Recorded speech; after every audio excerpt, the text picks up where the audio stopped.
Humans have the unique ability to create the improbable, to seek out originality for its own sake, to derive elegant solutions from complex problems, and to even find new problems where none were thought to exist. We celebrate the social value of our creative contributions and recognize the impact they may have for years to come. For these reasons and countless more, creativity is both the foundation and the pinnacle of human progress. Making progress towards solving a difficult problem requires that we take a new perspective. Often, problems are presented to us with instructions to follow, whether they be strict or loosely defined, like following a rubric for a class project, learning the techniques for a particular style of art, or conducting an experiment using the scientific method. But learning how to follow instructions without allowing them to limit your creative spirit is really hard. Consider this task, for example. This is a common laboratory exercise designed to evaluate creative thinking potential. If you were a participant in a study using this measure, you would be asked to draw lines connecting all 9 dots on the grid. And that's really easy, right? Except the catch is you must only draw 4 lines to connect the dots, and you absolutely cannot remove your pen from the page. Can you figure it out? Because the challenges posed by these instructions are difficult to overcome. Creative individuals are able to do so because they think outside of the box, or maybe even ask themselves, what box? As they draw lines beyond the perimeter of the grid, satisfying the instructions and coming up with a creative solution. You can even solve this task using only 3 lines, but I'll let you figure that one out for yourself. So while thinking outside of the box seems important for problem solving, it's also very important for creative problem finding as well. The brilliant scientist Carl Sagan once joked, "If you want to make an apple pie from scratch, you must first create the universe."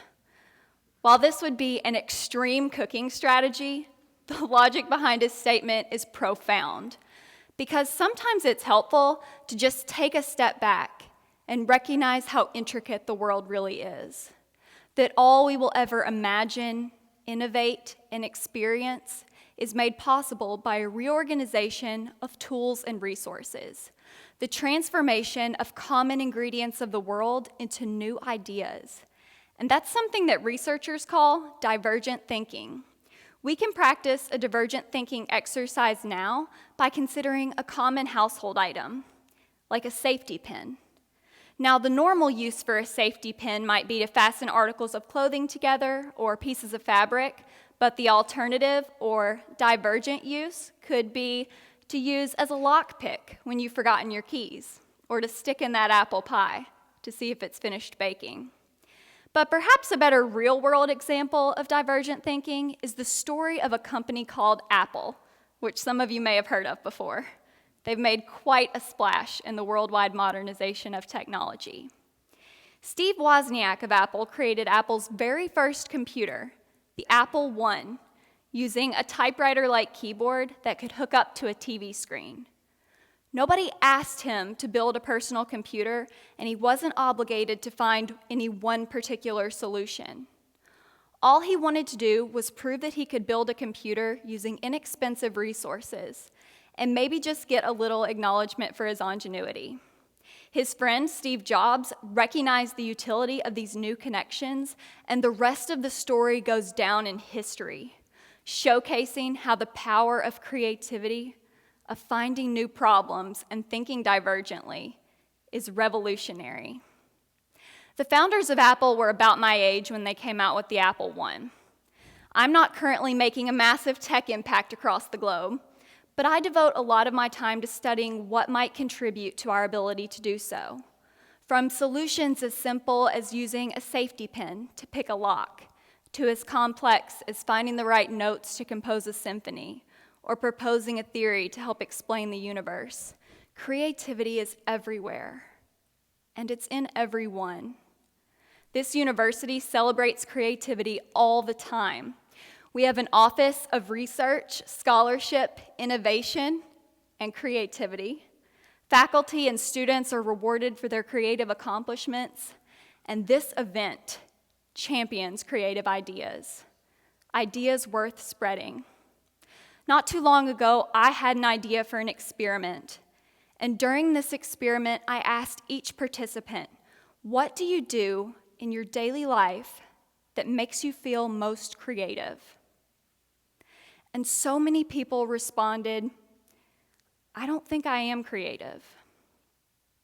Maybe you don't think you're creative, but maybe you've just never had to be, because I expect that you have ideas worth spreading, and I'm confident you have the ability to do so.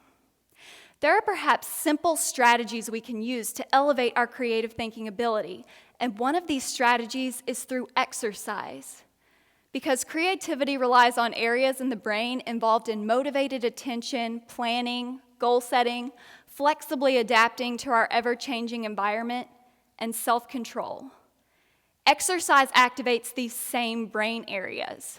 Creativity is very under-researched in the field of health promotion, with a lot of experimental opportunities for both problem-solving and problem-finding, but exercise has been repeatedly shown to improve our ability to think and remember. Creativity is nourished by the richness of our past experiences, so exercise may be sufficient to help us think more creatively. So you see, the common health benefits of exercise extend much further than our bodies, because exercise is good for not only the body, but the mind as well. And some of the most notable creative minds in history, Einstein and Mozart, reported going on long walks to allow their ideas to flow more abundantly. But even going on a short, brisk walk can help jumpstart your creative thinking potential. Taking as little as 10 to 15 minutes every day to go on a walk by yourself or with friends and colleagues is a worthwhile strategy to consider.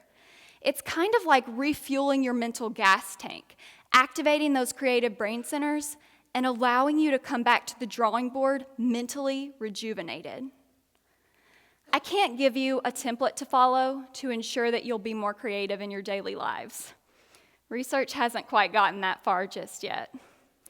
And a checklist for creativity would be the very antithesis of its allure. But I can encourage you to do the things that you're good at with the motivation and the energy necessary to make a difference. Regardless of what ideas you take home with you today, it's important to remember to find a unique path to solving difficult problems, to overcome the limitations of instructions, and to build new connections between common ingredients of the world. Because applying these principles will lead you towards your aha moments of creativity. We all have a chance to make a creative contribution to society over the course of our lifetime. And if going on a walk for just 10 to 15 minutes each day can bring us closer towards those aha moments, towards our ideas worth spreading, well then what are we waiting for?